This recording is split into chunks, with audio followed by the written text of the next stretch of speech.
What's up?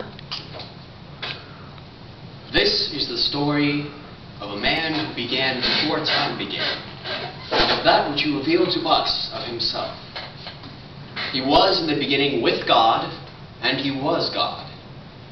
All things came into being by him. In him was life, and that life is the light of men. The light shines in the darkness, and the darkness has not overpowered it. The light shines in the darkness, and shines. Floods hit southeast area. Thousands flee their homes. And shines. Elderly couples slain in their homes. And shines. The number of young teenagers involved in pornographic filming has reached staggering heights. And shines. Residents struggle to clear away debris. Loss is estimated at over $3 million. Grandson suspected in crime rampage. 7 million in danger of starvation. Food takes backseat to military cargo. Some are good kids caught in a moment of casual rebellion. The crisis has been devastating. Government uses famine as an instrument of war. A senseless tragedy. A senseless tragedy. And where today is that shining light? Where today is that beacon of hope? Where today is that thought of peace? This is the story of a man who himself is peace. And there were in his life many signs, wonders, and glimpses of his glory. The first was in Cana of Galilee.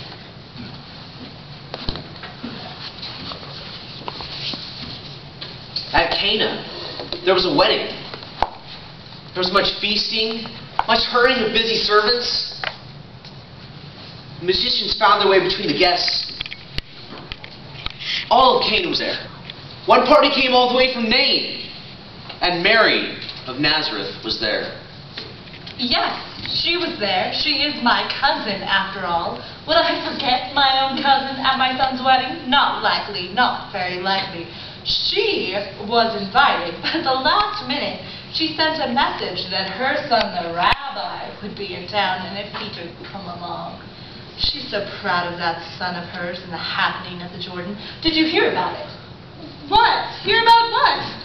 Well, John, Elizabeth's son, he baptized Mary's son in the Jordan. John the Baptizer, he specializes in baptizing Jews, and he said that he heard the voice of God thundering forth that Jesus was the Son of God. And this Jesus is here at the wedding? Yes, what could I do when Mary hinted that I invite him also? And then she mumbled something or other about a few close friends that would be in town with him. 12 of them, mind you. 12 hungry vagabonds. And what could I say? No, we've only enough for family. Not likely, not very likely. And then she took me aside when they arrived. Said that they had brought no token. Token indeed, they brought no wine, no extras but themselves. I assured her we have plenty, which we don't. We'll run out for sure. Don't worry about it. Everyone is having a great time. They'll all tell you it was the loveliest wedding they ever did see. I hope so. I hope it'll be a wedding to be remembered. There's Simon and Leah. Mama, come. You're missing out on all the fun. Let the kitchen worry about itself. Oh, it's all so lovely. Oh, Mrs. Benjamin. Mrs. You're the Mrs. I'm the mama to you too now. Oh, you're so lovely, Leah. You'll make my boy happy just by smiling at him. I'll see to the wine. So, who are all these people? I just met a man from Bethsaida. His name is Philip. He doesn't know any of us. You just met him? Oh, I thought he was an old friend of yours. I've never seen him before, or his friend with him, a tax collector from Jerusalem. If you don't know him, and I don't know him, then who invited him? There was Mary's son. I've known Jesus since he was a little boy. He and your brothers, they were the same age. I never thought he would leave Nazareth, but he has a calling, they say. Now he has a following of 12 at least. 12 who seem to be the hungriest at our table. The guests uninvited always seem to be the ones who eat the most. Don't let her fool you. She wants the world to come to her parties. She's been planning this one ever since my bar mitzvah. Well, I couldn't have planned a prettier bride. Oh, Mama. The others were never right for Simon. What other one? The other girl. Mama, stop that kind of talk. What does it matter now? You made your choice and it's a good one. Yeah. She'll be happier knowing you had others to consider. Would you believe that he never winked his eye before he saw you mirrored in his soul? Not likely, not very likely. Simon, stop shushing me. I've got a girl to talk to. Would you believe that? Oh, hey, there is Mary, my cousin Mary. She looks concerned. Oh, yes, she's looking for her son. Oh, there he is. She's found him. I remember once we went to this temple, all of us, and when we went home, Mary couldn't find Jesus anywhere. Mary thought he was with Joseph. Joseph thought he was with Mary. What a search we had. Mary insisted that Joseph had let the boy wander off while he spoke of fishing with the men. Later they found him still at the temple, and Mary told everyone how the rabbis questioned her boy, and how astounded they were at all he knew. You answered all your questions when you came of age. You don't see me telling everyone how you baffled all your teachers. Not me. Not likely. Not very likely. I bet he was the brightest of them all. Oh, he was. He and his brothers. But I'm not the kind of mother to speak the sun into the west with stories of my family. Now look at Mary, speaking to my servants, and what's she telling them? Simon, go tell your father to come here. The servants need him to tell them what to do. It's probably not anything, Mama. It may not be, but they go off to her bidding as if this were the marriage of her son. Now go. There's always been something about Mary that makes people do what she says. She carries stillness, like fresh water in a cup.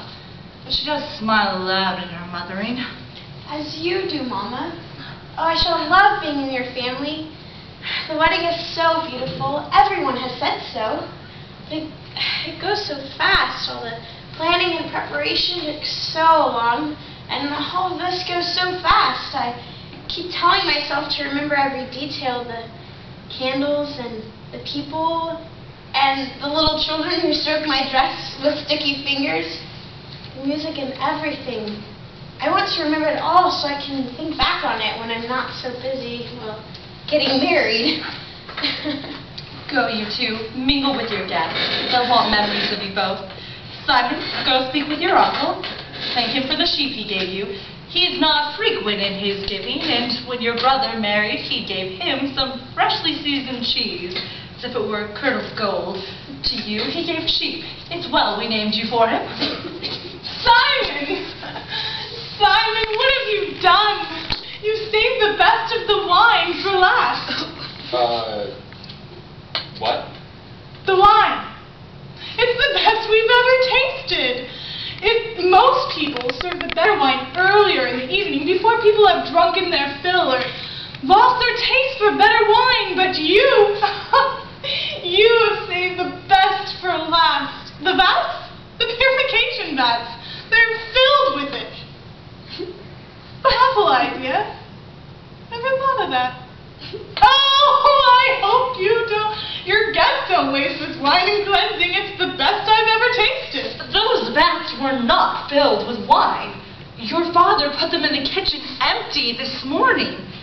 Call the servants. I don't understand what's happening. Your servants are in the back, locked into whisperings. They point to Jesus as though he's done some amazing thing.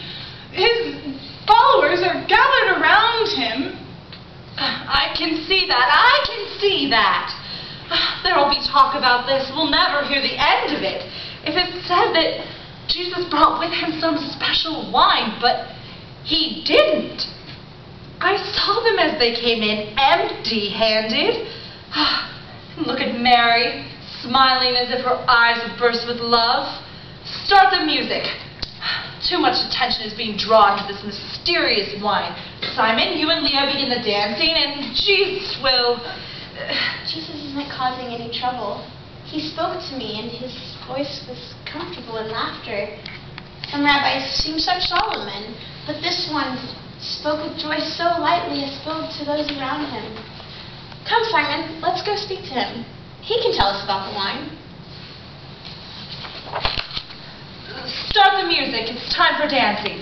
I'll see to those servants.